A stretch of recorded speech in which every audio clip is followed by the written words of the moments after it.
எல்லாருக்கும் வணக்கம். வருகை தந்திருக்கிற பத்திரிகை நண்பர்களுக்கு எல்லாருக்கும் வணக்கம். நான் எனக்கு கொஞ்சம் லேட்டாக வந்திருக்கலாமேன்னு தோணுச்சு. ஏவியை பார்த்தோன்னே எனக்கு மனசு என்னமோ பண்ணுச்சு. என்னால் முடியல, என்ன பேசுறதுன்னு முடியல. நிறைய பேசணும்னு நினைப்போம். ஒரு டைமில் சில வார்த்தைகள் வராது. மதியான கூட்டம் ஸ்டோரி சொல்கிறதுக்கு அவர் ஃபோன் பண்ணார் எனக்கு. அவர் அப்படியே அந்த கோடம்பாக்கமில் காரில் போயிட்டு இருந்தப்போ ஆரோகணம் போஸ்டர், பெரிய பொட்டு மஞ்சள் பூசின முகம், ஆரோகணம்னு கீழே இருக்கும். அந்த போஸ்டர் பார்த்துட்டு அப்படியே பார்த்துட்டே போனாராம். யார் இவங்க அப்படின்னு நினச்சிட்டு அவர் என்ன தெரியாது அவருக்கு. அப்புறம் சொன்னாங்க போல். அப்புறம் நம்பர் வாங்கிட்டு கதை சொல்கிறதுக்கு வீட்டுக்கு வந்திருந்தார். வந்து உட்காரும் போதே கதை சொல்கிறதுக்கு முன்னாடியே, உங்களுக்கு இந்த கதை ரொம்ப பிடிக்கும், பிடிச்சாலும் பிடிக்காட்டாலும் இந்த கேரக்டர் நீங்கள் தான் பண்ணுறீங்க அப்படின்னு சொன்னார். அவ்வளோ உறுதியாக இருந்தார் நான் அந்த கேரக்டர் பண்ணணும் அப்படின்னு. இந்த வார்த்தை சொன்னீங்க சார், நீங்கள் கதையே சொல்லாதீங்க, பரவாயில்ல நான் பண்ணுறேன் அப்படின்னு சிரிச்சுட்டு சொன்னார். கதையாக சொன்னார். அந்த சொல்கிற அந்த விதம், அந்த கதை சொல்லும்போதே எனக்கு வந்து படம் பார்த்துட்டேன் நான். அப்படி அப்படி ஒரு டெக்னீஷியன் அவர், அப்படி ஒரு இயக்குனர் அவர். கண்டிப்பாக நான் பண்ணுறேன் சார் அப்படின்னு லொக்கேஷனுக்கு போனேன். ஏர்போர்ட்லேருந்து போகும்போது ஒரு ஷர்ட்டு, ஒரு பேண்ட்டு, ஒரு தொப்பி போட்டுட்டு போவோம் இல்லைங்களா, அப்படி போய் இறங்கினேன் தேனியில். ராகுல் தரமான் கேமராமேன், அவரை நான் பார்த்ததில்லை, அவர் என்னை பார்த்ததில்லை. அவர் ஏதோ ஒரு ஆர்டிஸ்ட் பண்ணுவாங்கன்னு சொல்லியிருக்காங்க போல். அவர் பார்த்தோன்னே ஷார்ட் ரெடி பண்ணிட்டு இருந்தாங்க, டெத் சீன் அது. நான் போன உடனே டைரக்ட் சார் என்னை கூட்டின்னு போயிட்டு, இவங்க தான் செவன் அம்மான்னு சொன்னப்போ என்னை பார்த்துட்டு அப்படின்னாராம், இவங்க எப்படி இந்த கேரக்டர் அப்படின்ற மாதிரி. அப்புறம் ஏதோ ஒரு டென்ஷனில் இருந்தார் அவர். நான் கேட்டேன், சார் நான் எப்படி, நான் ஒரு 11:30 12க்கு வந்து சேர்ந்துருந்தாங்க. அந்த டெத்து அந்த இதெல்லாம் நடந்துக்கிட்டு இருந்தது. சார் நான் எப்படி இருக்கணும், எப்படி வரணும் சார், எனக்கு ஐடியா இல்லை, எனக்கு லுக்கு ரெஃபரன்ஸ் ஃபோட்டோ கூட எனக்கு வந்ததில்லை அப்படின்னு. நீங்கள் காஸ்டியூமில் இறங்கிட்டால் நீங்கள் என்னோடய செவனம்மாவை ஆகிடுவீங்க அப்படின்னாரு. அதான் சார் எப்படின்னு சொல்லுங்கள் அப்படின்னா. எரிச்சல் வந்துச்சு போல இருக்கு அவருக்கு. அந்த கூட்டத்தில் உட்காந்து ஒப்பாரிச்சிட்டு இருப்பாங்க ஒரு 10-15 பொம்பளைங்க. நீங்கள் அதில் உட்காந்தா நீங்கள் யாருன்னு தெரியக்கூடாது மேடம், அப்படி வாங்க அப்படின்ட்டாரு. என்னப்பா இப்படி சொல்லிட்டாருன்னு சொல்லிட்டு போன உடனே ட்ரெஸ் எல்லாம் ரெடி பண்ணிவிட்டு அயன் எல்லாம் பண்ணிவிட்டு வச்சுருந்தாங்க. அதெல்லாம் நான் கசக்கி கீழே போட்டு மிதிச்சு எல்லாம் பண்ணி இது போட்டு ப்ரௌன் எல்லாம் பூசிட்டு என்னோடய அசிஸ்டண்ட் கிட்ட சொன்னேன், நான் அங்கே போய் அந்த கூட்டத்தில் உட்காந்துக்கிறேன், அவர் கேட்டப்போ சொல்லு அப்படின்னு. அவர் டைம் பார்த்துட்டு இருந்தார். அம்மா இன்னும் வரலையே. நான்லாம் ரெடி ஆகணுன்னே மின்னல் மாதிரி ரெடி ஆகிடுவேன், 5 நிமிஷத்தில் ரெடி ஆகிடுவேன். போயிட்டு சார் மேடம் ரெடி ஆகி போய் அங்கே ஒரு 15 நிமிஷம் ஆச்சு சார், அங்கே இருக்காங்க பாருங்கள் அப்படின்னா.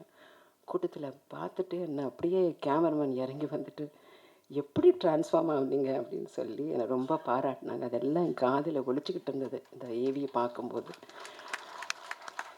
சம்டைம்ஸ் டைரக்டர் வந்து வேலா சார் சொன்ன மாதிரி ஒரு ஃப்ரீடம் கொடுத்தாரு நல்லா நடிக்க. அதாவது நடிக்கக்கூடாது, வாழணும் அப்படிங்கிற ஒரு இதில் நீங்கள் என்ன பண்ணுறீங்களோ பண்ணுங்கள் மேடம், எனக்கு எவ்ரி திங் இஸ் ஓகே அப்படி. நான் ரொம்ப மெனக்கெடுறது லுக்குக்கு நான் மெனக்கெடுவேன் எப்போவுமே. நான் நடிக்கிறது ஒரு 10% தான், 90% வந்து எனக்கு அவுட்லுக்கு நான் ரெடி பண்ணிப்பேன். அதுதான் ஒரு ஏமாத்தல் நான் பண்ணுறது.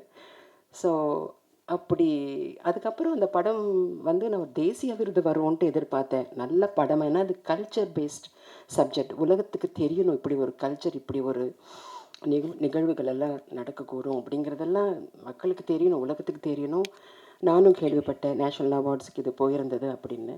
கண்டிப்பாக இது பெஸ்ட்டு ஃபிலிமாவது வரும், பெஸ்ட் இயக்குனர் காம்படிட்டிவ், பெஸ்ட்டு ஃபிலிமாக இது வந்து இல்லைன்னு சொல்லவே முடியாது, இது கண்டிப்பாக தேர்ந்தெடுப்பாங்கன்னு எதிர்பார்த்து நான் ரொம்ப டிசப்பாயிண்ட் ஆகினேன். இன்னைக்கு வந்து எனக்கு ரொம்ப திருப்தியாக இருக்குது. இப்படி எல்லோரும் பேசும்போது சமீப காலத்தில் பாலா சார் வந்து ஒரு ஆடியோ லான்ச்சில் என்னை பற்றி, நான் உங்களோட ரசிகன் மேடம், மதியான கூட்டம் அப்படின்னு சொல்லிட்டு அது சொல்லும்போது எனக்கு கண்ணில் தண்ணி, எனக்கு விக்ரம் சார் தான் எனக்கு ஞாபகம் வந்தார். I was so overwhelmed. அந்த தாய்க்கு, அம்மா அன்பு வணக்கம் உங்களுக்கு, இப்படி ஒரு பிள்ளைய பெற்றீங்க, நீங்கள் ரொம்ப பெருமைப்படணும் அப்படின்ட்டு உங்ககிட்ட சொல்லவா, இல்லை இந்த பிள்ளைய தொலைச்சிட்டு பறி கொடுத்து இப்படி உட்காந்துருக்கீங்கன்னு ஆறுதல் சொல்லவான்னு எனக்கு புரியல. எனக்கு ஒரு தாயாக நான் இங்கே பேசிகிட்டு இருக்க ஒரு நடிகை விஜய் சந்திரசேகர் கிடையாது. ஒரு தாயாக எனக்கு என்னமோ பண்ணிச்சு அந்த ஏவி பார்க்கும்போது. நான் ஏன்பா வந்தேன், நான் லேட்டாக வந்திருக்கலாமேன்னு தோணுச்சு. I tend want to see that. அப்படி ஒரு ரொம்ப ஹெவி ஆயிடுச்சு எனக்கு. எனக்கு காலையில் நேற்றுக்குலேருந்து கொஞ்சம் உடம்பு சரியில்லாமல் இருந்தேன். ஒரு ஃப்ளூ, நேசல் வாய்ஸோடு இருக்கேன் இப்போது. வர முடியாதோன்னு நினச்சேன். ஆம்புலன்ஸ்லாவது போயிடணும் இந்த கூட்டத்துக்கு அப்படின்னு சொல்லிட்டு நான் முடிவு பண்ணிவிட்டு இங்கே I wanted to see all of us.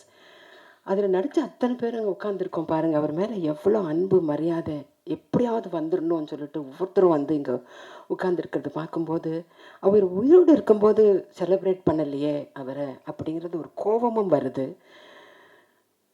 போனதுக்கப்புறம் இப்படி நம்ம வந்து இல்லட்டாலும் எங்களுக்கு வந்து எப்போவுமே அவர் வந்து இஸ் லைக் எல்லாருக்குமே வாழ்க்கை கிடச்சிருக்கு. எனக்கும் மதையான கூட்டம் அப்படின்ட்டு எங்கே போனாலும் அதை பற்றி தான் பேசுகிறாங்க. எஸ்பெஷலி மதுரைக்கெல்லாம் போனால் என்னை வந்து அந்த ஒரு செவனம்மாவே என்னை பார்த்துட்ருக்கேன். என்னை கூப்பிடுறதும் செவனம்மா தான் சார் சொன்ன மாதிரி, நீங்கள் சொன்ன மாதிரி. ஸோ அந்த மாதிரி தான் என்னை வந்து தயார் பண்ணார் அவர். சச் அ ஒண்டர்ஃபுல் டெக்னீஷியன் இருந்திருக்கணும். இன்னமும் நிறைய கனவுகள் இருந்தது. இந்த இது முடித்த உடனே ஒரு ஒரு 7-8 வருஷம் கேப் வந்துச்சு. அதுக்கப்புறம் அந்த வைரமுத்து சாரோட பாடல்கள் ஒன்று பண்ணணும் மேடம், எனக்காக நீங்கள் பண்ணுறீங்களா மதுரையில், 2 நாள் தான், ரொம்ப பட்ஜெட்டாக பண்ணிகிட்ருக்கோம் அப்படின்னாரு. நான் ஒன்றும் பேசலை. நான் வந்துடுறேங்க, என்னமோ பண்ணுங்க அப்படின்னு சொல்லிட்டு நான் போயிட்டேன். அங்கே உட்காந்து சொல்லிட்டு இருந்தார் என்கிட்ட, அம்மா நான் வந்து இன்னும் ஒரு 6 மாதத்தில் நான் ஒரு சப்ஜெக்டோடு வருவேன், உங்களுக்கு நான் தேசிய விருது வாங்கி கொடுக்கணும், அது வாங்கி கொடுக்காம நான் ஓய மாட்டேனார். அப்போ நான் சொன்னேன், எந்த அவார்டுக்காகவும் நான் எப்போவுமே உழைக்க மாட்டேங்க. நான் உழைக்கிறது ஒரு 2 பேருக்காக. பணம் போட்டு படம் பண்ணுற அந்த தயாரிப்பாளருக்கும், உசுரை கொடுத்து உருவாக்குன அந்த இயக்குனருக்கும், அவங்க 2 பேருக்காக தான் நான் ஒர்க் பண்ணுவேன், எப்போவுமே ஒர்க் பண்ணுவேன். அது போதுங்க எனக்கு. இப்போ நடுவில் பாலா சார் பேசினது, மிஷ்கின் சார் ஒரு தடவை இதை பற்றி பேசினார். இப்படி பேசுகிறாங்க பாருங்கள், அதுதாங்க அவார்ட்ஸ். அதுதான் என்னோடய அவார்ட்ஸ். எத்தனை பேர் ஒவ்வொரு ரிவ்யூவும் நீங்கள் மதியான கூட்டத்தை பற்றி எழுதினவங்க பத்திரிகை நண்பர்களுக்கு எல்லாருக்குமே நான் இன்றைக்கி நிறைய நன்றி சொல்லணும். ஒவ்வொரு வரியும் அப்படியே முத்து முத்தாக என்னை பற்றி, படத்தை பற்றி, டைரக்டர் பற்றி எழுதுனீங்க. I thank you so much for this. அதுதான் மதையானை கூட்டம் அப்படிங்கிற அது அந்த நிலச்சி நின்னதே உங்களோட எழுத்துக்கு தான். கண்டிப்பாக அது எனக்கு என்ன பேசுகிறதுன்னு தெரியலங்க. எனக்கு I wish you was here. இப்போது இன்றைக்கி தான் அவரோட ஆத்மா திருப்தியாக இருக்கும்னு நினைக்கிறேன். எனக்கு ரொம்ப திருப்தியாக இருக்குது. அம்மா பார்க்கும்போது எனக்கு அவ்வளோ திருப்தியாக இருக்குது. அம்மா we are all there for you. சரிங்களா? பிள்ளைய யாரும் மறக்க மாட்டாங்க.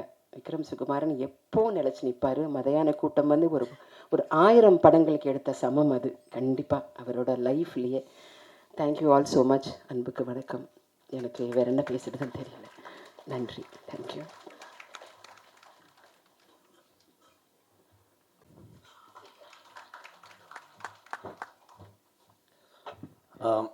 எல்லாருக்கும் வணக்கம். மேடையில் இருக்க பெரியவங்க, வந்திருக்க பத்திரிகை ஊடகம் எல்லாருக்கும் வணக்கம். எனக்கு எங்கேருந்து ஸ்டார்ட் பண்ணுறதுன்னு தெரில. மதியான கூட்டம் வந்து என் லைஃப்பில் ஒரு ரொம்ப ரொம்ப ரொம்ப முக்கியமான ஒரு படம். ஃபஸ்ட்டு கார்த்திக் அண்ணாவுக்கு ரொம்ப நன்றி, இந்த மாதிரி ஒரு மீட்டை அரேஞ்ச் பண்ணதுக்கு. நிறைய விஷயம் இருக்குது மதியான கூட்டமில். வேலராமூர்த்தி சார் சொன்ன மாதிரி அவருக்கு அது முதல் படம். நான் வந்து அதுக்கு முன்னாடி நான் மதியான கூட்டம் உள்ளே போனதே ஒரு பெரிய கதை. ஏன்னா விக்ரம் சார் வந்து எவ்வளோ பர்ஃபெக்ஷனிஸ்ட்டுன்னு எல்லாருக்கும் தெரியும். நான் வந்து முகமுடின்ற ஒரு படம் முடிச்சுட்டு திரும்ப ஒரு ஆஃபீஸாக போய் ஃபோட்டோ கொடுத்துட்டு இருக்கும்போது யதார்த்தமாக மதியான கூட்டம் ஆஃபீஸ் போய் ஃபோட்டோ கொடுக்குறேன். அப்போ ஆல்ரெடி அந்த சில நபர்கள் அசிஸ்டன்ட் டைரக்டர்ஸ் மட்டும் இங்கே இருந்தாங்க. டைரக்ஷன் டீம்லாம் தேனி போயிட்டாங்கன்னு நினைக்கிறேன். அப்போ ஃபோட்டோ வாங்கிட்டு, இப்போ நல்ல கண்டுப்பா, இந்த படத்தில் ஒரு மாதிரி கேரக்டர் இருந்தது பூலோகராசான்னு. பட் ஆனால் அது ஆள் செலக்ட் பண்ணிட்டோம், நெக்ஸ்ட் ஏதாவது படம் தான் சொல்கிறோம். சரி ஓகே நான் வந்துட்டேன். அதுக்கப்புறம் இப்போ இந்த முயற்சி பண்ணுற காலங்களில் வந்து நம்ம தாடி வச்சுட்டு ஒரு ஆடிஷன் போவாங்க. போனால் தாடி இல்லைனா நீ தான் இப்போ இந்த கேரக்டர்னாங்க சார். உடனே போய் ஷேவ் பண்ணிட்டு வருவோம், செட் ஆகாதுன்னு அனுப்பிச்சிருவாங்க. திரும்ப போயிட்டு ஒரு கேரக்டர் போனால், தம்பி என்ன இந்த ஃபோட்டோ தாடி இருக்கு, இப்போ நீ தாடி இல்லைனா இல்லை எடுத்துட்டேன் சார், இது தாடி இருந்தால் நீ தான்ப்பா நடிச்சிருப்ப அப்படின்வாங்க. ஸோ அந்த மாதிரி இருக்கும்போது ஒரு கதையில் வந்து நான் திடீர்னு ஷேவ் பண்ணுனாங்க. நிறைய தாடி வச்சுருந்தேன். அப்போ வந்து இந்த மதியான கூட்டம் முடிச்சுட்டு வந்தோடனே, நீ தாடி இருக்கும்போது மட்டும் எங்களை ஒரு வார்த்தை கேளுப்பான்னு சொல்லி அனுப்பிச்சிருந்தாங்க. சரின்ட்டு நான் பைக்கில் போயிட்டுருக்கேன். ஒரு ஆஃபீஸில் போனால், நீங்கள் ஷேவ் பண்ணணும்பா, உடனே ஒரு லுக் டெஸ்ட் பண்ணணும் அப்படின்னா வேறு ஒரு படத்துக்கு. அப்போ உடனே நான் ஃபோன் பண்ணி சக்தி அண்ணா, அப்புறம் விருமாண்டி அண்ணா 2 பேர்கிட்ட தான் நான் பேசுவேன். தொடர்ந்து டச்ல இருந்தானே, "என்னண்ணா ஆச்சு அந்த ரோலு? இருக்குமாண்ணே?" அப்படின்னு. அப்போ பேசும்போது சொன்னாரு, "கலை அநேகமா நீங்க தாடி எடுத்துருங்க. தேவைப்படாது. நம்ம அடுத்த படம் பார்த்துக்கலாம்னு" சொல்லி அனுப்பிச்சுட்டாங்க. சரி நான் ஓகேடான்னு சொல்லிட்டு நான் போயிட்டுருக்கேன் தாடி எடுக்கிறதுக்கு. உடனே திரும்ப கால் வந்தது. நான் பைக்ல இறங்கிட்டு ஃபோன் எடுத்து பார்த்தா 4, 5 மிஸ் கால் வந்து, "சொல்லுங்கண்ணா." அப்படின்னா, "தாடி எடுத்துட்டீங்களாண்ணா?" "இல்லண்ணா." "எடுத்துறாதீங்க. உடனே கிளம்பி வாங்கண்ணா." "இதோ நான் ஒரு 10 நிமிஷம் ஆஃபீஸ் வரேன்." "இல்ல தேனிக்கு கிளம்பி வாங்க." அப்படின்னாங்க. "இல்ல எதுக்குண்ணான்னா?" "இல்ல நீங்க வாங்க நாங்க சொல்றோம்." அப்புறம் ஒரு நைட்டா நான் தேனிக்கு போனேன். ஸோ தப்புன்னு நான் ஜென்ரலா நான் போயிட்டு டீ குடிக்கிற அந்த கடையில போயிட்டு அந்த சேட்டா கிட்ட காசை வாங்கிட்டு தான் போனேன் பஸ்ஸுக்கு. போய் அங்க இறங்குனேன். நான் என் கேரக்டருக்காக ஆல்ரெடி நடிக்க வந்த ஒருத்தர் அன்னைக்கு ஊருக்கு கிளம்புறாரு. ஸோ நான் அந்த கேரக்டர் நடிக்கிறதுக்கு அவ்வளோ வந்து ஒரு தேடுதல் இருந்துட்டே இருந்திருக்கு. நெறைய பேர் வந்துட்டு போயிருக்காங்க. ஏதோ ஒரு சூழ்நிலையால ஒரு நடிக்க வந்தவர் வந்து நடிக்க முடியாம போச்சு. அப்போ இந்த கேரக்டருக்காக யாரெல்லாம் ஆடிஷன் பண்ணோம் அப்படின்ட்டு ஒருத்தரா பார்க்கும்போது, அதில நான் அன்னைக்கு போய் நான் வந்து 5வது ஆளோ, 6வது ஆளோன்னு நெனைக்கிறேன். போனேன், இறங்குனேன். அப்புறம் விக்ரம் சார் வந்தாரு. விக்ரம் சார் பார்க்குற பார்வையே கொஞ்சம் பயமா இருக்கும். எனக்கு தெரிஞ்சு அது மதியான கூட்டம்ல அதிகமா திட்டு வாங்குனது நானா தான் இருப்பேன். அ ஏன்னா பெர்ஃபார்மன்ஸ்க்காக டேக் போறத விட அந்த ஸ்லாங்க்காக எப்பப்பா பூலோகராசா மெட்ராஸ்க்கு போனாரு அப்படின்னுவாரு. அது மாரி நெறைய ஸ்லாங்க்காக டேக் போயிட்டே இருக்கும். அதே மாரி பூலோகராசா தான் நான் சக்தி அண்ணா கிட்ட சொல்லிட்டு இருந்தேன். பூலோகராசான்னு சொன்னாலே நான் பதட்டமாவேன் அந்த படத்துல. அ பட் ஆனா எனக்கு ஒரு ஆக்டரா என்ன மோல்ட் பண்ணது எனக்கு மதியான கூட்டம் ரொம்ப ரொம்ப முக்கியமான ஒரு படம். ஏன்னா வந்து நான் உண்மையாவே சென்னைய விட்டு வெளில போனதே கிடையாது. நான் வந்து ஃபுல் அண்ட் ஃபுல் ப்ராப்பர் சென்னையிலேயே வளர்ந்த பையன். பொறந்து வளர்ந்தது. அப்பா திருவொற்றியூர், அம்மா மீஞ்சூர். ஸோ இங்கேயே இருந்து அப்பதான் நான் ஃபர்ஸ்ட் டைம் ஒரு ஊர விட்டு வெளில போயிட்டு, இந்த மாரி அப்ப முன்னாடி சின்ன சின்ன கேரக்டர்ஸ்க்கு அர்ஜுன் காதல்னு ஒரு படத்துக்கு மதுரை போயிட்டு வந்தோம் ஒரு 10 நாள். அந்த மாரி போயிட்டு வந்து ஒரு ரொம்ப நாள் போய் நான் வெளியூர்ல தங்குன படமே மதியான கூட்டம் தான். ஒரே வீட்ல வேற தங்கியிருந்தப்ப கதிர் எல்லாருமே நாங்க வந்து ஒரு வீடு எடுத்து தனியா ஒரு 15, 16 பேர் தங்கியிருப்போம். ஸோ, எனக்கு எல்லாமே புதுசா இருந்தது. அந்த கல்ச்சர், அந்த கேரக்டர், அந்த லைஃபு. நாங்க விஜயகுமார்லாம் ஒருத்தர் இருப்பான். அவன் கூட பைக்ல போயிட்டே இருப்பேன். அவனுக்கே ஒரு நாளைக்கு எனக்கு தெரிஞ்சு ரூ. 1500, ரூ. 2000 தான் சம்பளம். திடீர்னு ஒரு நாள் வரான். பைக்ல போயிட்டே இருப்போம். போயிட்டு விசேஷ விசேஷ வீடு எதுப்பா அப்படின்னுவான். நான் 3வது தெரு 4வது வீடுன்னா போவான். நோட்டுமா நோட் வாங்கி வாங்குனா ஒரு 10,000 சம்பளத்தையும் எழுதும். யோவ் என்னய்யா மொத்தமா எழுத யார் வீடு? தெரியாதுப்பா சொந்தக்காரங்க விசேஷம் வச்சிருக்காங்க எழுதணும் அப்படின்னுவான். அதாவது தான் சம்பாரிச்ச அந்த அவரு சம்பளமே கம்மி தான். தான் சம்பாரிச்ச மொத்தத்தையும் எழுதிட்டு, அங்க போய் அவரு மொய்யா அத எழுதிட்டு வருவாரு. அதெல்லாம் எனக்கு ரொம்ப புதுசா இருந்தது. அவங்க அந்த அந்த ரிலேஷன்ஷிப்ப அந்த இத வந்து வேல்யூ பண்ற அந்த படத்திலயுமே நாங்க ஃபர்ஸ்ட் அந்த டெத் சீன் தான் ஆரம்பிச்சோம். அந்த டெத் வந்து எவ்வளோ டீட்டெயில்டா பண்றாங்க அப்படின்றதெல்லாம் பயங்கரமான ஒரு லேர்னிங்கா இருந்தது. ஒரு ஆக்டரா என்ன மோல்ட் பண்ணிக்கிறதுக்கு விக்ரம் சாரோட ஒரு விஷயம் ஒரு சீனுக்கும் ஒரு 3 ஆப்ஷன், 4 ஆப்ஷன் நடிச்சு காட்டுவாரு. டயலாக், ஸ்லாங் எப்படி இருக்கணும், அந்த வாக் எப்படி இருக்கணும், லுக் எப்படி இருக்கணும், சாரி எல்லாமே அவரு பண்ணி காட்டுவாரு. நானு வேலராமூர்த்தி சார் எல்லாம் நாங்க உட்கார்ந்து ரொம்ப நேரம் பேசிட்டே இருப்போம். அவரோட அப்ப வேலராமூர்த்தி சாரோட கதைகள், அவரோட லைஃப்ல நடந்த விஷயங்கள்லாம் சொல்லும்போது, பயங்கர இன்ஸ்பைரிங்காவும், பயங்கர எக்ஸ்பீரியன்ஸா வந்தது. Thank you sir. ஆ அம்மா கதிர், அதுக்கப்புறம் எல்லாருமே தங்கச்சி கேட்டர் அது அந்த ஊர்லயே நாங்க வந்து மதியான கூட்டம் ஷூட்டே வந்து ஒரு ப்ராப்பர் ஃபிலிம் ஷூட் அந்த மாரி இருக்காது. ஒரு இந்த கொரில்லா கேம் கான்செப்ட் மாரி ஒரு ஹிடன் கேமரா மாரி அப்படி வச்சுட்டு அந்தந்த கேரக்டர பெர்ஃபார்ம் பண்ண விட்டு, அது ரொம்ப ஃப்ரீயா ஸ்பேஸ் குடுத்து, பட் ஆனா ரொம்ப பெர்ஃபெக்ட்டா அது வந்து எத்தன டேக் போனாலும் அது வரணுன்றதுக்காக பயங்கரமா தான் நெனச்ச ஒரு விஷயம் அந்த ஃப்ரேம்ல வந்துடணுன்றதுக்காக 200% வந்து விக்ரம் சார் ஃபைட் பண்ணிட்டே இருப்பாரு. அதுல எனக்கு தெரிஞ்சு ரொம்ப சந்தோஷமான விஷயம், நான் மதியான கூட்டம்ல ஒரு சின்ன பார்ட்டா இருந்தேன்றது. ஆம், சக்தி அண்ணன், இளவரசன் அண்ணன், விருமாண்டி அண்ணன் இந்த மாரி அந்த ஒரு படமே எனக்கு ஒரு பெரிய சினிமால ஏன்னா நம்ம ஒரு சின்ன ஸ்பேஸ் கிடைக்குமா, ஒரு டயலாக் பேசிற முடியுமான்னு சுத்திட்டு இருந்த காலத்துல, நமக்கு அந்த மாரி ஒரு கேரக்டர் அமைஞ்சது வந்து ரொம்ப சூப்பரான விஷயம். கட் பண்ணிட்டு உடனே அப்படியே வந்தா, இங்க வந்து ஏன்னா நான் மதியான கூட்டம் பண்ணிட்டு இங்க வரேன். இங்க வந்தா மெட்ராஸ்ன்னு ஒரு படம். அப்படியே மெட்ராஸ் ஸ்லாங் நான் மதியான கூட்டம் லுக்கில் தான் மெட்ராஸ் லுக் டெஸ்ட்டே பண்ணேன். மொட்டை அடிச்சுட்டு. ஸோ அப்போ முடிஞ்சோடனே மெட்ராஸ் முடிஞ்சு. ஸோ இந்த மாதிரி ஒரு மதுரை ஒரு தேனி மாவட்டத்திலேருந்து அந்த மாதிரி ஒரு கல்ச்சரில் வந்த ஒரு படமும், மெட்ராஸ் மாதிரி வந்த படமும் உடனே எனக்கு ஒரு நல்ல பேர் கொடுத்தது 2 படமும். ஸோ அதனால் என் லைஃப்பில் நான் விக்ரம் சாருக்கு வந்து நான் இந்த சினிமாவில் இருக்கிற வரையும் உயிரோடு இருக்கிற வரையும் அந்த நன்றி எனக்கு இருக்கும். Thank you Vikram sir. கண்டிப்பாக நிறைய எக்ஸ்பீரியன்ஸ் இருக்குது மதியான கூட்டமில். இன்னும் வரவங்க நிறைய சொல்லுவாங்க. எப்போவுமே ஒரு சினிமான்றது வந்து எத்தனை வருஷம் ஆனாலும் அதை கண்டிப்பாக அது இருக்கும். அந்த படைப்பு வந்து என்றைக்குமே அழியாது. ஸோ அதுக்கு ஒரு எக்ஸாம்பிள் தான் இது. இப்போ விக்ரம் சார் நம்மளோட இல்லைனாலுமே மதியான கூட்டம்ன்ற படம் இன்னும் ஒரு 100, 200 வருஷம் ஆனாலும் இங்கே ஒரு ஒரு லைப்ரரி மாதிரி அந்த படம் நியூ ஃபிலிம் மேக்கர்ஸ்க்கு ஒரு எப்படி ஒரு ஸ்டோரி டெல்லிங் வந்து எவ்வளோ இன்ட்ரெஸ்டிங்காக பண்ணும். ஒரு ஸ்க்ரீன் ப்ளே ஒரு டெத்தில் ஒரு படம் ஆரம்பித்து ஒரு பல ஸ்க்ரீன் ப்ளே பல இடங்கள் போய்ட்டு திரும்ப அந்த டெத்லேயே அந்த இன்ட்ரோல் பிளாக் வரும். அதெல்லாம் பயங்கர ஃபேசினேட்டிங்காக இருக்கும். So thank you every one. ரொம்ப சந்தோஷம். நன்றி.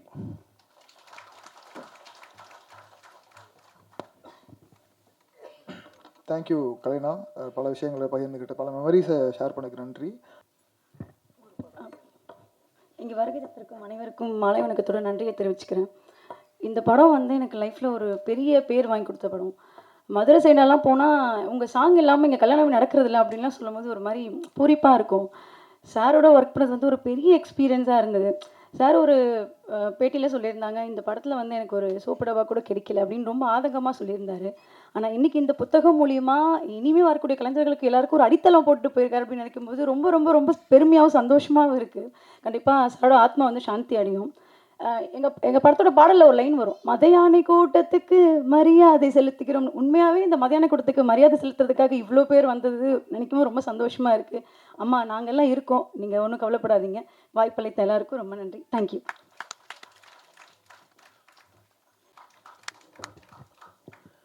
வந்திருக்க எல்லாத்துக்கும் வணக்கம்.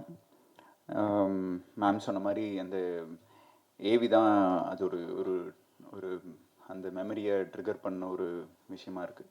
எனக்கு வந்து இங்கே எல்லாத்துக்குமே சினிமாவை பற்றின நாலேஜும் அறிவும் அந்த கதை எப்படி வரப்போகுது அப்படிங்கிற எல்லாமே எனக்கு அவங்களுக்கு தெரியும். பட் ஆனால் எந்த இதுவுமே எனக்கு தெரியாது. ஃபஸ்ட்டு விக்ரம் சார் இதுன்னு மீட் பண்ணோம். இது வரைக்கும் எனக்கு சொல்லப்போனால் படம் பார்க்குறப்ப தான் இதோட கதையே எனக்கு தெரியுமோ இல்லையோ, மற்றபடி அதுக்கு முன்னாடி ஒரு புக் ஒன்று கொடுத்தாரு. அது என்ன புக்குன்னு கூட தெரியல. ஜென்ரலாக நம்மளுக்கு புக்குனாலே கொஞ்சம் ரொம்பவே ஃபிசிக்ஸ் புக்கு கெமிஸ்ட்ரி எல்லாம் சைடில் வச்சோடனே படுத்து தூங்கிடுவேன். அந்த மாதிரி ஆள் நான். ஸோ இது வரைக்கும் அந்த புக்கு படிக்கவும் இல்லை. அட்லீஸ்ட் நீங்கள் எழுதின புக்கு கண்டிப்பாக படிக்கணும்னு ஆசைப்பட்றேன். மத யானை கூட்டம் பொறுத்த வரைக்கும் ஃபஸ்ட்டு சரி நடிக்க போகிறோம் அப்படின்னோடனே நம்ம டிவியில் பார்த்து நடித்த ஆக்டர்ஸ் இதெல்லாம் நல்ல கலராக சூப்பராக கமல் சார் மாதிரி இருப்பாங்க அப்படின்னு சொல்லிட்டு எங்கள் அம்மா, நீ வேறு இதுன்னு போகிற ஒரு தடவை ஃபேஷியல் பண்ணிட்டு போ அப்படின்னு சொல்லி எங்கள் அம்மா ஃபேஷியல்லாம் பண்ணிட்டுதுன்னு ஃபஸ்ட்டு பார்த்தோன்னே ரொம்ப நேரமாக பார்த்துக்கிட்டே இருந்தார். பார்த்துட்டு தாடி எவ்வளோ வளரும் அப்படின்னு கேட்டார். தெரில சார், நான் ஒரு நாளைக்கு மேலே வளர்ந்துச்சுன்னா ட்ரிம் பண்ணிடுவேன், இல்லை அன்றைக்கி கரண்ட் வேலை செய்யலை அப்படின்னா காலேஜுக்கு போகிறத விட்டுருவேன். ஸோ அதனால் ட்ரிம் பண்ணாமல் இது வரைக்கும் போனதே இல்லை அப்படின்னு. இன்னிலிருந்தே ட்ரிம்மே பண்ணாதீங்க. சரி ஓகே. நானும் ட்ரிம் பண்ணாமல் இது இருந்துச்சு. நான் ஃபைனல் இயர் காலேஜ் படிச்சுட்ருக்கேன். ட்ரிம் பண்ணல, உடம்பு இழைக்கணுன்ட்டாங்க. இந்த இதெல்லாம் எதுன்னு பார்த்துட்டு என் காலேஜில் என்னென்னு முடிவு பண்ணிட்டாங்கன்னா, பையனுக்கு ஏதோ ஒரு பெரிய வியாதி, குணமே படுத்த முடியாதாட்டிருக்கு அப்படின்னு சொல்லிட்டு நானும் ஒரு 6 months காலேஜ் டைமில் ஷூட்டிங் இருந்தது. அதனால் லீவ் போட்டுட்டு போகலை. அவங்களும் பையன் வந்து பிழைக்க மாட்டானாட்டிருக்கு அப்படிங்கிற ஒரு ஸ்டேஜில் ஹாஸ்பிட்டல்லாம் இருப்பானாட்டிருக்கு, அதனால் இவனுக்கு ப்ராக்சி போட்டாச்சும் பாஸ் பண்ணி விட்ருவேன். பாஸ் பண்ணது தான் நான் அந்த டிகிரி. ஸோ மத யானை கூட்டம்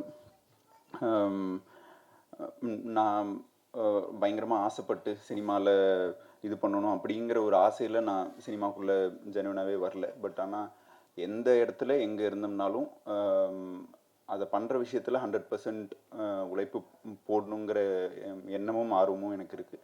இன்றைக்கி பண்ணுற எல்லா படங்களும் ரொம்ப நேசித்து ரொம்ப ஆரோக்கியமாகவும் இருக்கணும்னு நினச்சி பண்ணுற படம். அண்டு மத யானை கூட்டமோட கல்ச்சர் இல்லை, நான் ஃபஸ்ட்டு தடவை மதுரை போனதும் மத யானை கூட்டமோட ஷூட்டிங்க்கு தான்.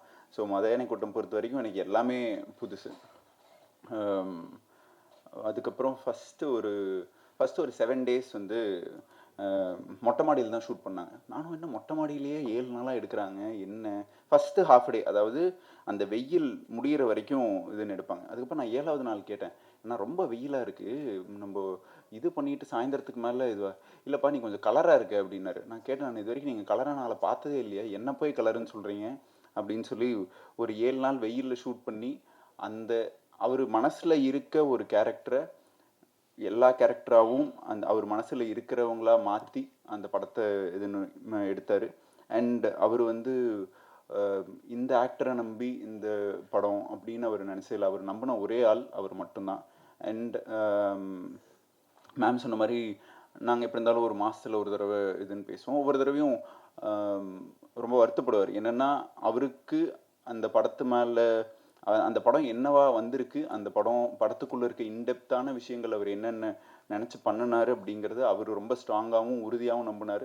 அதை எல்லாருமே புரிஞ்சுக்கலையோ அப்படிங்கிற ஒரு வருத்தம் அவருக்கு எப்பவுமே இருந்துச்சு. பட் ஆனால் இன்றைக்கி ஒரு சண்டே இன்னைக்கு எல்லாருமே வந்து அவர் மறந்ததுக்கப்புறமும் ஒரு புத்தக வெளியீட்டு விழாவுக்கு நீங்கள் வந்து கலந்துக்கிட்டதில் ரொம்ப ரொம்ப சந்தோஷம். ஏன்னா அவர் வந்து இது காசு பணம் இவ்வளோ சம்பாரிச்சு அப்படிங்கிற மாதிரிலாம் இது வரைக்கும் ஒரு நாள் கூட பேசினதே இல்லை. அவருக்கு தெரிஞ்சது சினிமா அண்ட் அதுக்கு பின்னாடி இருக்க உழைப்பு, அவருக்கு உண்டான ஒரு ரெக்கக்னிஷன். அவர் ஒரு படம் பண்ணார், அதை வந்து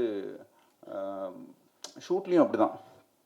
எப்பவுமே அந்த படம் அந்த ஷாட், அந்த படம் அந்த ஷாட், நீங்கள் அதை தவிர வேறு நான்லாம் ஒரு ஒரு ஒரு ஒரு டோட்டல் ஒரு நாள் ஃபுல்லாக சாப்பிடாம டீ மட்டுமே குடிச்சிட்டு ஷூட் பண்ணியெல்லாம் பார்த்துருக்கேன். அதுக்கப்புறம் அடுத்த நாள் நம்ம சண்டை போடணும். ஏன்னா நான் சொன்னேன், நீங்கள் அட்லீஸ்ட் வந்து இந்த ஒரு ஸ்கெட்யூல் முடிகிற வரைக்குமாச்சும் இருக்குன்னா ஒரு நாள் ஃபுல்லாக அது டென்ஷன் ஆகிட்டாருன்னா அதுக்கப்புறம் அதுலேயே ஸ்டிக் ஆன் ஆயிடுவார். அந்த ஷார்ட்டும் அந்த இதுவும் வர்றதுக்கு அவ்வளோ உழைப்பு. அண்டு மதையானை கூட்டம் அப்படின்னு ஒரு டைட்டில் இதுன்னு சொன்னேன்னு நான் எங்கள் மாமாட்ட போய் சொல்கிறேன், மதையானை கூட்டம்னு ஒரு டைட்டில் அப்படின்னு. மதம் பிடிச்சியான கூட்டமாக வராதே அப்படின்னு என்கிட்ட இதுனார். அன்றைக்கி தான் கடைசி அவருக்கு வந்து நான் படம் பண்ணுறத ஒரு டைட்டில் சொல்கிறதுன்னு நிறுத்தினது. ஆனால் அப்படி ஒரு மதம் பிடிச்ச யானை கூட்டமாக வந்தால், ஒரே ஆளாக வந்தால் என்னவா இருக்குமோ அதுதான் விக்ரம்னா. அண்டு அவர் என்னை விட எங்கள் அப்பாவுக்கு இன்னும் நல்ல க்ளோஸு, எங்கள் வீட்டில் எங்கள் ஃபேமிலியில் ஒருத்தர் மாதிரி.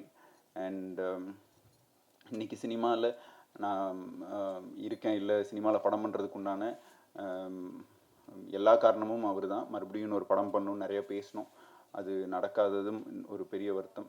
அண்ட் விக்ரமனா is always close to my heart. And இந்த ஏவி பார்க்குறப்போ நிறைய மெமரிஸ். கலைனாவோட எனக்கு வந்து ஒரு 3 அண்ணா மாறி இருப்பாங்க. எப்பா இன்னிலிருந்து இவர் தான் அவங்க அண்ணா அப்படின்னு சொல்லி ஒரு 4 நாள் இதுன்னு போகிறோம். அந்த 4வது நாளைக்கு அப்புறமேல அந்த அண்ணா இருக்க மாட்டாங்க. அப்படி கடைசியாக வந்த அண்ணா தான் கலைனா. அண்டு நானும் பார்த்துருக்கேன், நைட்டு அந்த பஸ் ஸ்டாண்டுக்கு நடுவில் தலைவனை வச்சு செய்ன்னு செய்வார். நம்மளுக்கு அப்பப்போ நம்ம இன்னைக்கு தப்பிச்சிட்டோங்கிற ஒரு சந்தோஷம் இருக்கும். அண்டு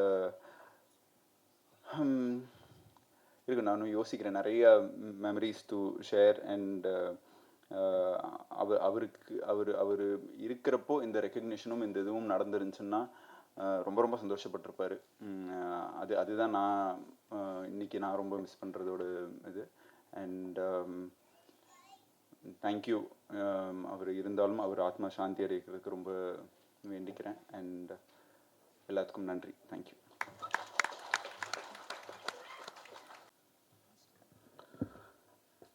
அரங்கத்தில் இருக்கும் அனைவருக்கும் இறைவன் புறத்திலிருந்து சாந்தியும் சமாதானம் உண்டாகட்டும். ஒரு வழக்கமான சினிமா விழாவாக இருந்திருந்தால் நானும் பழனியப்பனும் அருகருகே உட்கார்ந்திருக்கும் போது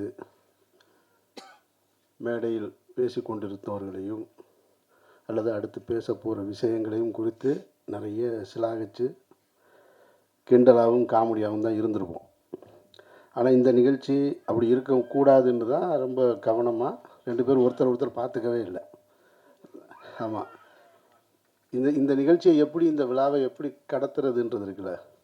விக்ரம் சுகுமார் என்ற படைப்பாளியுடைய அந்த படத்துக்கு கிடைத்த வெற்றியை பற்றி பேசுவதா, அல்லது அப்படி ஒரு படைப்பை கொடுத்த அந்த படைப்பாளி நம்மோடு இல்லைன்ற வருத்தத்தை தெரிவிச்சுக்கிறதான்றது, அதே மீறி ஒரு 2 தடவை பேசிட்டோம். அது எங்களால் கட்டுப்படுத்த முடியலை. ஆனால் இந்த அரங்கம் அமைதியாக இருந்து கொண்டிருக்கும் பொழுது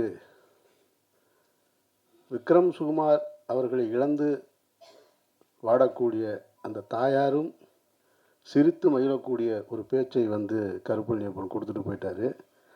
அந்த நிகழ்ச்சியுடைய மூடையே மாற்றிருக்காரு. வாழ்த்துக்கள். நன்றி கரு.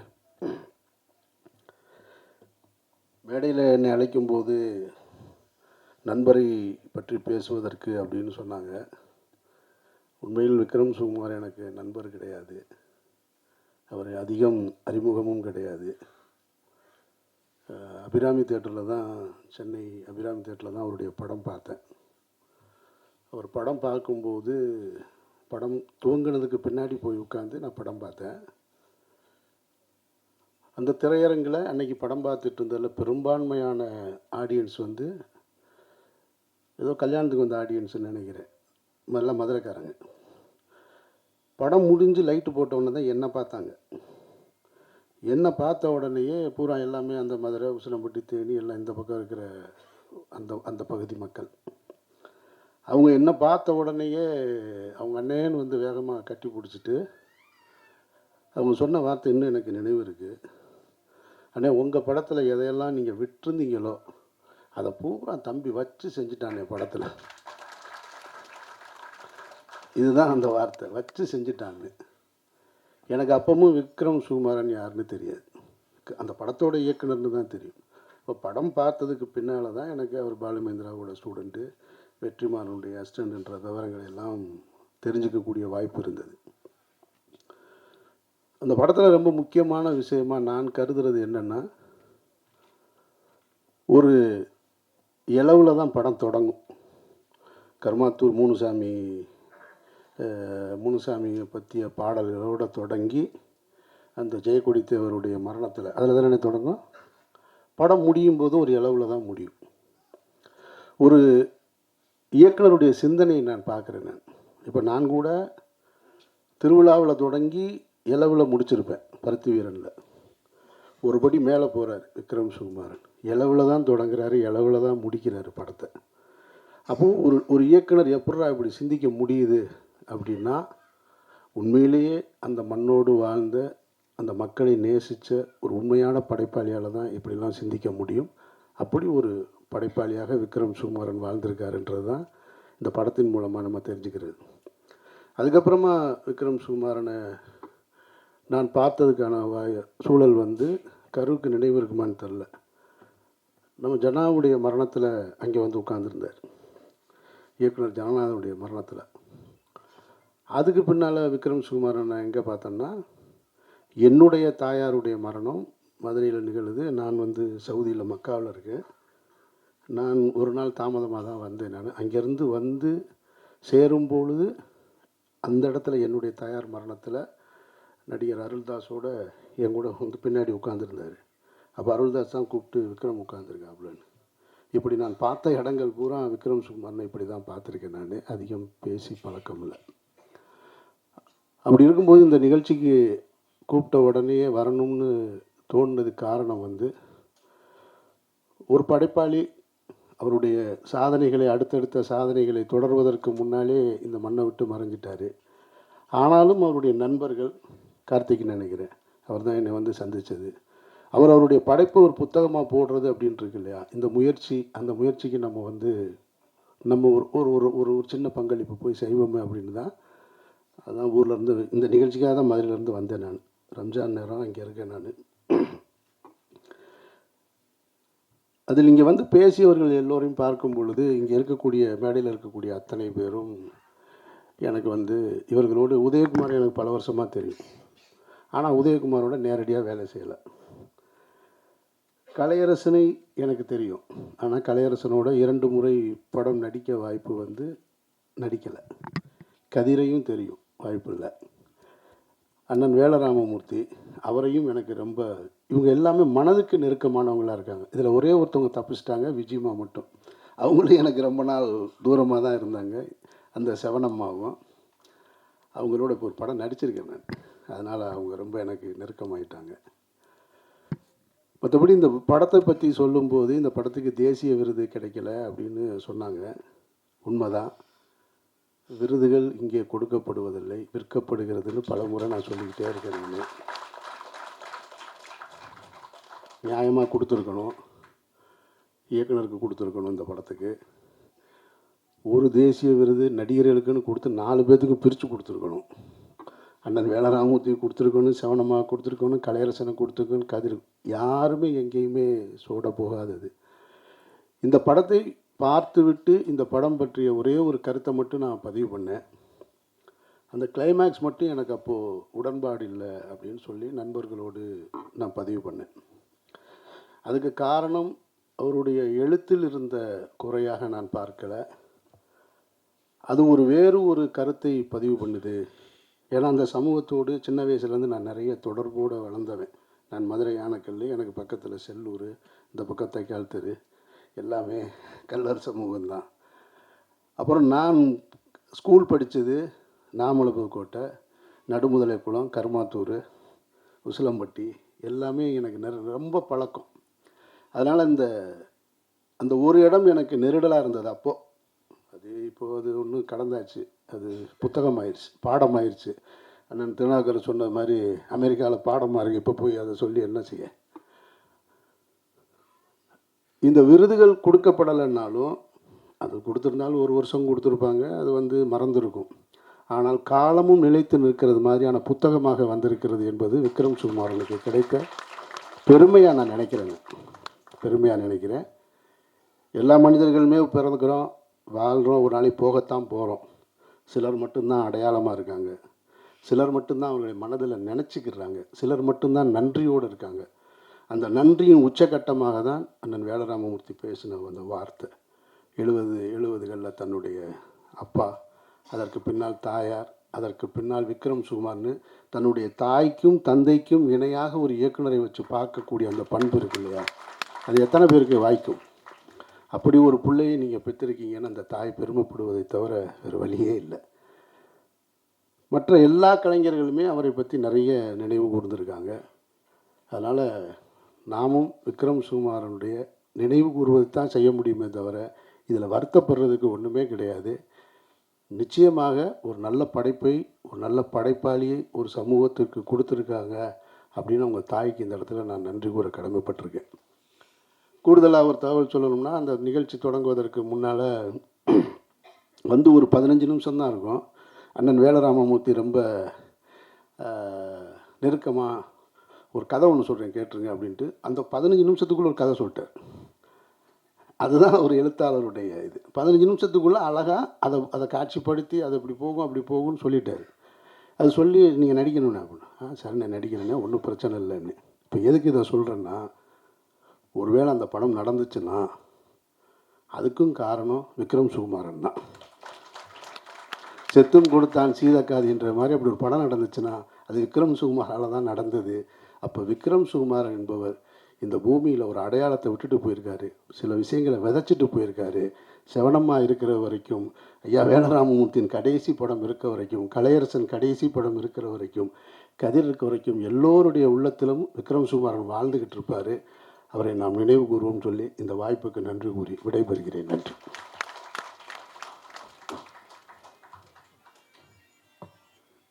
ஏற்று இந்த நிகழ்வில் பங்கேற்கும் இந்த படத்தோடு தொடர்பில்லாத 2 நபர்களில் ஒருவன் நான். நீங்கள் எல்லாரும் விக்ரம் பற்றி பேசி கொண்டிருக்கும் பொழுது அந்த படம் பார்த்ததுலேருந்து அதை யோசிச்சுக்கிட்டு இருந்தேன். இன்னொருத்தர் அமீரா இருப்பார் நினைக்கிறேன், விக்ரமை அறியாதவர்.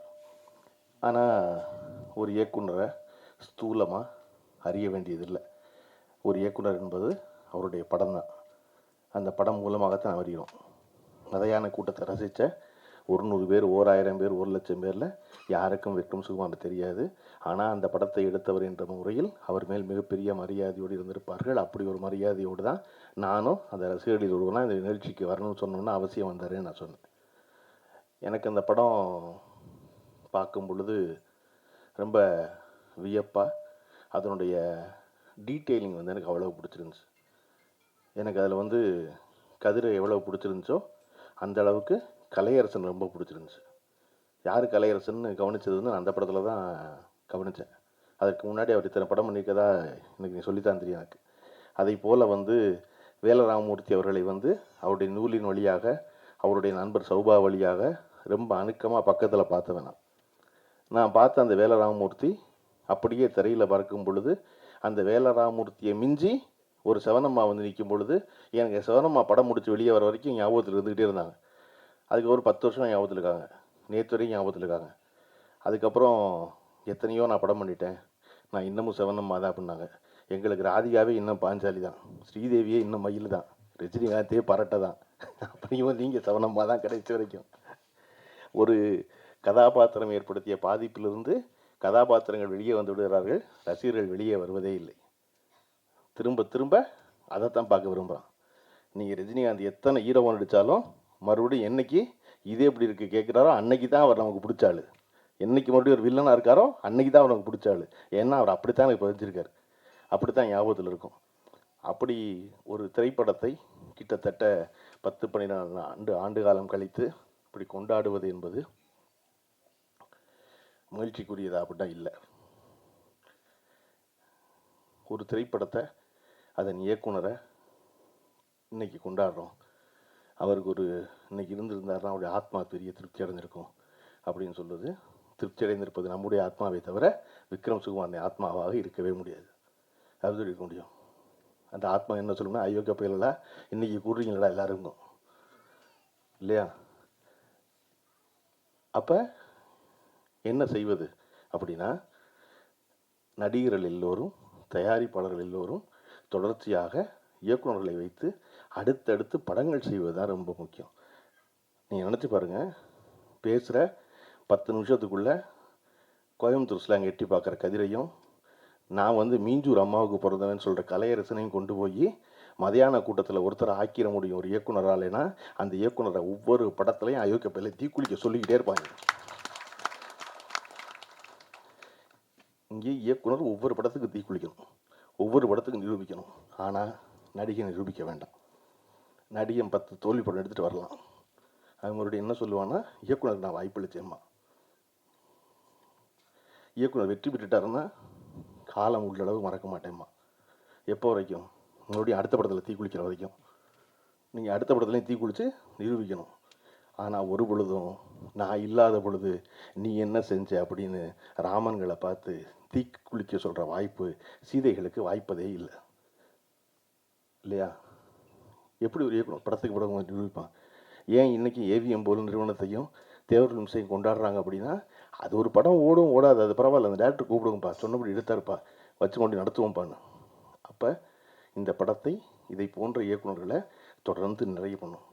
நான் பேசுகிறதுக்கு இருக்கும் கதிர் பேசிக்கிட்டு இருக்கும்போது அமீன் சார் என்கிட்ட சொன்னார், நீங்கள் கதிரை வச்சு ஒரு படம் பண்ணலாமே அப்படின்னாரு. யார்? நானா அப்படின்னு. யாரை வச்சு அப்படின்னு? கதிரை வச்சு அப்படின்னாரு. சொல்லிட்டேன், சிரிச்சிட்டு சும்மா இருந்தேன். எனக்கு அமிட்ட ரொம்ப பிடிச்சது என்னென்னா, அடுத்து நான் என்ன சொல்ல போகிறோம் அதை அவரே சொல்லிடுவார். அடுத்து அவர் சொன்னார் குனிஞ்சிட்டு, ஏன் இதை நீ பண்ணலாமேன்னு கேட்குறீங்களா அப்படின்னாரு. நானும் அமீரும் சேர்ந்து கதிர்ட்டு சொல்வது என்ன அப்படின்னா, இவ்வளோ இளமையாக இருக்கீங்க, இவ்வளோ எங்கே இருக்கீங்க, இவ்வளோ துடிப்போடு இருக்கீங்க, தயவு செஞ்சு வருஷத்துக்கு 5 படம் பண்ணுங்க, என்ன கேடு உங்களுக்குலாம்? என்ன நீங்கள் கரெக்டான கதையை கண்டுபிடிச்சிருவீங்களா? டேரக்டரை கண்டுபிடிக்க முடியாது கரெக்டான கதையை. மம்முட்டி சொல்கிறாரு 75 வயசில் நல்ல படங்கிறது அமையுதுங்க, எல்லாருமே நினைக்கிறோம், எனக்கும் தெரியாது. எனக்கு படம் ஓடினதுக்கப்புறம் எனக்கு தெரியும் படம் ஓடுனுச்சுன்னு. அடடா அப்படியான்னு எல்லாருமே நல்ல படம் நினைக்கிறேன். அதனால விறுவிறு நடிக்க வேண்டியதானே, இல்லையா? இதில் பத்தாவதுக்கு அந்த ப்ரொடியூசர் கவுன்சில் அறிக்கை வர எனக்கு என்னன்னு தெரில. ஓடிடிலாம் போய் நடிக்காதீங்கன்னு நடிகர்களில் போகிறான். அதாவது சினிமாவில் நடித்தா ஓடியில் நடிக்காதீங்க, சினிமாவில் இயக்குனா ஓடிடியில் போய் படம் இயக்காது. ஐயா என்ன நடக்குது உலகத்துலன்னு புரியாமல் இவன் வேற குறுக்க நடக்கான்டான்னு குனிய வச்சு முதுகில் அடிக்கிறவங்களெல்லாம் எப்பவுமே கால மெதுவோ அதுக்கு பொருந்தாத ஒன்று பேசிக்கிட்டே இருக்கு அந்த கவுன்சில். நடிகர்களை இன்ஸ்டாகிராமில் பார்த்து கூப்பிட்டுக்கிட்டு இருக்காங்க. இப்போ போய் நீங்கள் வந்து ஓடிடியில் நடிக்காதீங்க, அங்கே நடிக்க, எங்கேயாவது ஒருத்தர் நல்லா நடித்தா கூப்பிடுவாங்க, இல்லையா? இங்கே நல்லா நடித்தா அங்கே கூப்பிடுவாங்க, 10 இடத்துல கூப்பிடுவாங்க நல்லா சமைக்கிறோன்னு, இல்லையா? அப்போ இது என்ன இப்படி தான் நல்ல ஞாபகம் இருக்குது இன்னமும். அதாவது டெலிவிஷனில் வந்து ப்ரோக்ராம் பண்ணாதீங்க. 20 வருஷத்துக்கு முன்னாடி ஊர்வலம் போனாங்க, இப்போ மவுண்ட் ரோடில். கமல்ஹாசன் மட்டும் கதவை சாத்திட்டு வரமாட்டேன்ட்டார். கமல்ஹாசனை வந்து கலை துரோகின்ட்டாங்க எல்லாருமா சேர்ந்து. அவர் சொன்னார், டே வீட்டுக்குள்ளே வந்துருச்சு சினிமா, உங்களுக்கு புரியலையான்னாரு. இன்றைக்கி ரிலீஸ் பண்ணுற ஒரு சாதாரண படத்தை 300 ஸ்க்ரீனில் ரிலீஸ் பண்ணுறோம். இந்த வேலையை 15 வருஷம் முன்னாடி சொன்னார் கமல்ஹாசன். தயவு செஞ்சு நடந்து போகிற தூரத்தில் இருக்க தேட்டரில் பூரா ரிலீஸ் பண்ணுங்கள் படத்துக்கு. சினிமாவுக்கான வாழ்நாள் காலம் குறைஞ்சிருச்சு, அதற்கு பதிலாக வியூவர்ஸை தான் நான் மதியப்படுத்தணும் அப்படின்னு சொன்னார். அதெல்லாம் சினிமாவை என்ன நீங்கள் அப்படின்னாங்க. இப்படி இதனால் தொடர்ச்சியாக இன்னொன்று வேறு, இந்த யூடியூப்பில் உட்காந்துக்கிட்டு பணம் சம்பாரிச்சு அத்தனை ப்ரொடியூசர் உட்காந்துக்கிட்டு சினிமாவே ஓடலைன்னு சொல்லிட்டு படம் எடுத்துக்கிட்டு இந்த வேலையை நிப்பாட்டி விட்டு விறுவிறுன்னு நிறைய வேலை செய்வதுதான் முக்கியம்.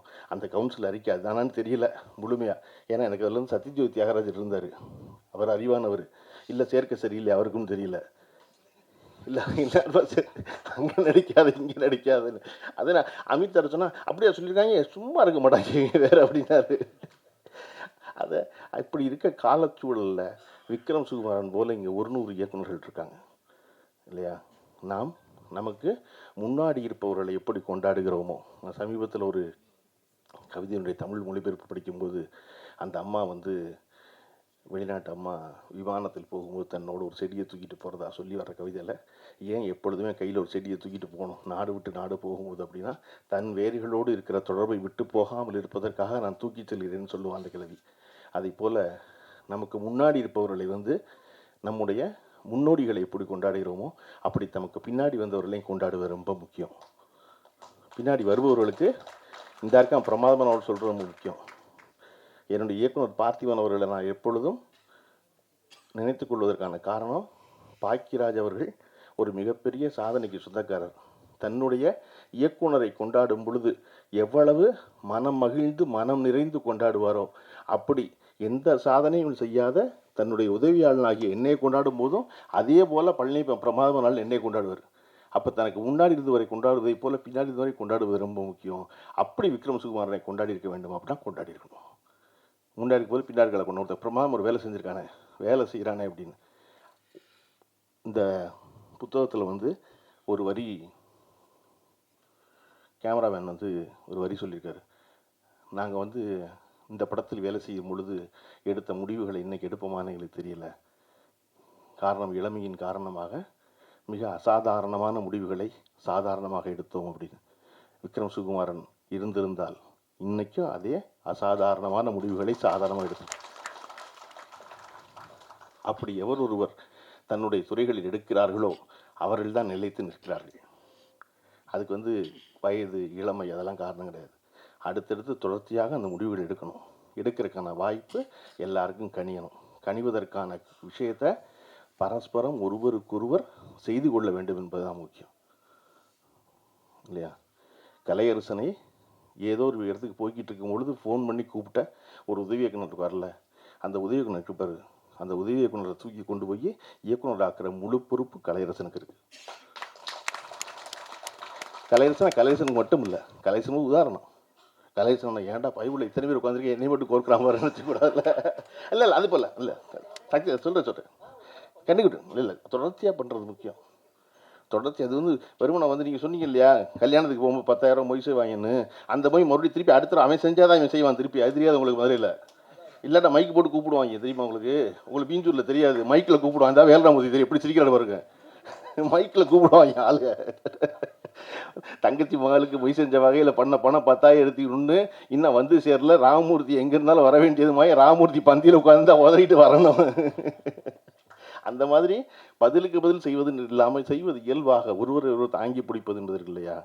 இன்றைக்கி வந்து சிவனம்மான்னு ஒன்று தெரிஞ்ச உடனே இத்தனை இயக்குநர்களை கொண்டாடுவதை சொல்லி மகிழ்கிறார்கள் அந்த அம்மா. அப்போ ஒரு இடத்துல தெரிஞ்சிட்டா போதும், அந்த மாதிரி ஒரு தடவை செஞ்சுட்டா போதும், அதை தொடர்ந்து செய்ய வேண்டியது இருக்கிறது. இதை ஏன் என்னாலேயோ அமீராலேயோ ஒரு மேடையில் உட்காந்து அவனை வச்சு நீ படம்னு சிரிச்சிக்க முடியுதுன்னா, நாங்கள் வந்து அமீர் வந்து கமல்ஹாசன் ரசிகன், நான் ரஜினிகாந்த் ரசிகன். ஆனால் 2 பேருக்கும் பிடிச்ச ஒரு வருஷம் என்னென்னா, 2 கை 2 கால் இல்லாட்டினாலும் இந்த காலி பொழைச்சிக்குவான் சார், இந்த காலி கெட்ட பைசாருன்னு நினச்சிட்டு இருந்தால் வைக்கேன். மகேந்திரன் சார்கிட்ட சொல்லி நான் மகிழ்ந்திருக்கேன். எப்படி சார் அப்படி ஒரு வசனம் எழுதுறீங்க அப்படின்னு. அது நம்ம தானே அப்படிம்பாரு. அடிக்குறல் அது நம்ம தானே அப்படிம்பாரு. அதை போல் நாம் தொடர்ச்சியாக வலுவோடு இருப்பது என்பது எல்லாராலும் இருக்க முடியாது, எல்லாரையும் எதிர்த்து பேச முடியாது. சினிமாவில் ஏன் இவ்வளோ அழுத்தத்துக்கு ஆளாகிறான், ஏன் இவ்வளோ ஸ்ட்ரெஸ்ஃபுல்லாக இருக்குது சினிமா லைஃபு, ஏன் இவ்வளோ ஒழுக்கக்கேடான செயல்களுக்கு தன்னை தளர்த்தும், அது தன்னை ரிலாக்ஸ் பண்ணணும் நம்பி வேறு காரியங்கள் செய்ய ஆரம்பிக்கிற அப்படின்னா ஒன்றத்தையுமே சொல்ல முடியல. எவன் வாய்ப்பு கொடுப்பான், எவனை நாளைக்கு கும்பிட வேண்டியிருக்கும், எந்த காரை திறக்க வேண்டியது தெரியாததுனால மனசுக்குள்ளே வச்சுக்க வேண்டியிருக்கு. எல்லாத்தையும் மனசுக்குள்ளே வச்சுக்க வேண்டியது இல்லைங்கும்போது ஒரு அழுத்தமும் இல்லை. என்ன செய்ய போகிறோம், நம்ம போய் நிம்மதியாக தூங்க போகிறோம், அவன் தூங்காமல் இருக்க போகிறான். நான் அடிக்கடி சொல்லுவேன், நம்ம மனசுக்குள்ள நினைக்கிறத பேசாமல் போயிட்டோம்னா போய் நம்ம தூங்காமல் இருப்போம். ராத்திரி அவன் நிம்மதியாக தூங்குவான். நம்ம நினச்சதை பேசிட்டோம்னா அவன் போய் தூங்காமல் இருக்க போகிறான், நம்ம போய் நிம்மதியாக தூங்க போகிறோம். அப்போ நமக்கு பிபி வராது, நமக்கு ஹார்ட் பிளாக் கிடையாது, நமக்கு ஒன்றும் இல்லை. நம்ம பாட்டுக்கு அடுத்த நாள் புத்தகத்தை படிச்சுட்டு வேலராமூர்த்தியவோ பிரபஞ்சனையோ படித்து விட்டு நம்ம பாட்டுக்கு பேசாமல் இருக்கலாம் இல்லையா. அப்போ இங்கே அதை போல் வாய்ப்பு எல்லோருக்கும் அமைவதில்லை. விக்ரம் சுகுமாரனுக்கு அமைஞ்சதுக்கான காரணம் அவருக்கு தைரியம் தான். எனக்கு சோப்பு டப்பா கூட கிடைக்கல அப்படின்னு சிரிச்சுக்கிட்டே ஏன் சொல்ல முடிஞ்சு அப்படின்னா, அதெல்லாம் வாங்கிக்கலாம் பரவாயில்லன்னு நினச்சிருக்கான். அதை போல் 100 பேர் நம்மை சுற்றி கொண்டே இருக்கிறார்கள். சுற்றி கொண்டே இருப்பவர்களை எல்லோருமாக சேர்ந்து அவர்களின் கனவுகள் நனவாக அதற்கான வாய்ப்பை வழங்குவதற்கான துவக்கமாக இந்த விழா இருக்கும் எனில் நான் உங்களைப் போலவே பெரிதும் மகிழ்வேன். விக்ரம் சுகுமாரன் இந்த வாய்ப்பை ஏற்படுத்தி கொடுத்திருக்கிறார். அவர் வழியில் பல விக்ரம் சுகுமாரனை உருவாக்குவோம் என்று சொல்லி விடைபெறுகிறேன். நன்றி, வணக்கம். கொடுக்கக்கூடிய அன்பும் மரியாதையாக நான் நினைக்கிறேன்.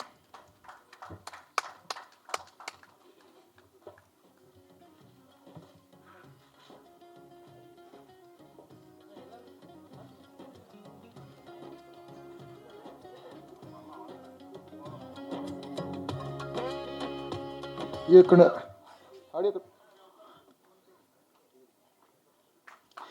இயக்குனர் அமீர் மற்றும் இயக்குனர் கருபாலனியப்பன் மற்றும் ஒட்டுமொத்த மதியான கூட்டம் டீம் சேர்ந்து புத்தகங்களை வெளியிட அதை இயக்குனர் விக்ரம் சுகுமார் அவர்களின் தாயார் சு மல்லிகா அவர்கள் பெற்றுக்கொள்கிறார்.